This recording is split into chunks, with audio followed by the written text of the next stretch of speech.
ಏನು ಬ್ರೋ ಜಾಬಲ್ಲಿ ಏನೋ ಖರ್ಚು ಇಟ್ಕೊಂಡಂಗಿದ್ಯಾ? ಕರ್ಚೀಫ್ ಅಲ್ಲ ಬ್ರೋ, ಶರ್ಟ್ ನೋಡ್ಕೋಬಹುದು. ಶರ್ಟ್ ನ ಕರ್ಚೀಫ್ ತರ ಮಾಡಿ ಜೋಬಲ್ಲಿ ಇಟ್ಕೊಂಡಿದೀನಿ. ಅಂದ್ರೆ ಇದು ಈ ತರ ಇರುತ್ತೆ, ಲೈಟ್ ವೈಟ್ ಇರುತ್ತೆ ನೋಡ್ಕೋಬಹುದು. ಫುಲ್ಲು ತರ ಕ್ಲಾತ್ ಅಂದ್ರೆ ಹೆಂಗಿರುತ್ತೆ ಅಂದ್ರೆ ಮರ್ಚಿ ಜೋಬಲ್ಲಿ ಇಟ್ಕೋಬಹುದು. ನೋಡಿ ಈ ತರ ಇರುತ್ತೆ, ಜೋಬಲ್ಲಿ ಇಟ್ಕೋಬಹುದು ಶರ್ಟ್, ಆ ತರ ಇರುತ್ತೆ. ಫ್ಯಾಬ್ರಿಕ್ ನೋಡ್ಕೋಬಹುದು, full light white fabric. Actually ಇದು ಸಮ್ಮರ್ಗೆ ಚೆನ್ನಾಗಿರುತ್ತೆ, ಬಟ್ ಸಮ್ಮರ್ಗಿನ್ನ ಸ್ವಲ್ಪ ಬೇಗನೆ ಬಂದ್ಬಿಟ್ಟಿದೆ ಶರ್ಟ್ ಸ್ಟಾಕು. ಸ್ವಲ್ಪ ಲೇಟ್ ಬರಬೇಕಿತ್ತು, ಸ್ವಲ್ಪ ಬೇಗ ಬಂದ್ಬಿಟ್ಟಿದೆ. ಕಲರ್ ಚಾರ್ಟ್ ನೋಡ್ಕೋಬಹುದು, ಡಿಫ್ರೆಂಟ್ ಕಲರ್ಸ್ ಬಂದಿದೆ ಇದರಲ್ಲಿ. ಆಲ್ಮೋಸ್ಟ್ ಎಲ್ಲ ಪ್ರೀಮಿಯಂ ಆರ್ಟಿಕಲ್. ಸೈಜ್ ಬಂದ್ಬಿಟ್ಟು ಎಮ್ ಇಂದ ಅಪ್ ಟು ಎಸ್ ಇಂದ XXL ಗಂಟೆ ಅವೈಲಬಲ್ ಇರುತ್ತೆ.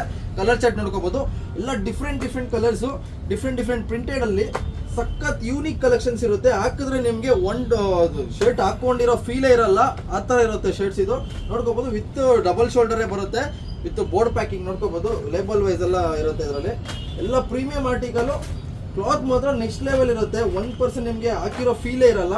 ನೋಡ್ಕೋಬಹುದು ಫಿನಿಶಿಂಗ್ ಯಾವ ತರ ಕೊಟ್ಟಿರ್ತೀವಿ ಅಂದ್ರೆ ಈ ತರ ಇರುತ್ತೆ ಪ್ಯಾಕಿಂಗ್ ಎಲ್ಲ. ಮತ್ತೆ ಟ್ಯಾಗ್ ನೋಡ್ಕೋಬಹುದು, ಬೋರ್ಡ್ ಪ್ಯಾಕಿಂಗ್ ಇರುತ್ತೆ with double shoulder. Single shoulder ಅನ್ಕೋಬೇಡಿ, ಲೈಟ್ ವೇಟ್ ಇದೆ ಅನ್ಬಿಟ್ಟು ಸಿಂಗಲ್ ಶೋಲ್ಡರ್ ಕೊಡಲ್ಲ, ವಿತ್ ಡಬಲ್ ಶೋಲ್ಡರ್ ಇದೆ.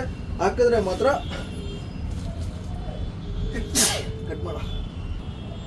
ಹಾಕಿದ್ರೆ ಈ ತರ ಇರುತ್ತೆ ಫಿನಿಶಿಂಗು. ನಾನು ವೇರ್ ಮಾಡಿರೋದು ಆಕ್ಚುಲಿ ಎಮ್ ಸೈಜು, ನನಗೆ ಬೇಕಾಗಿರೋದು ಎಲ್ಲೋ ನೋಡ್ಕೋಬಹುದು.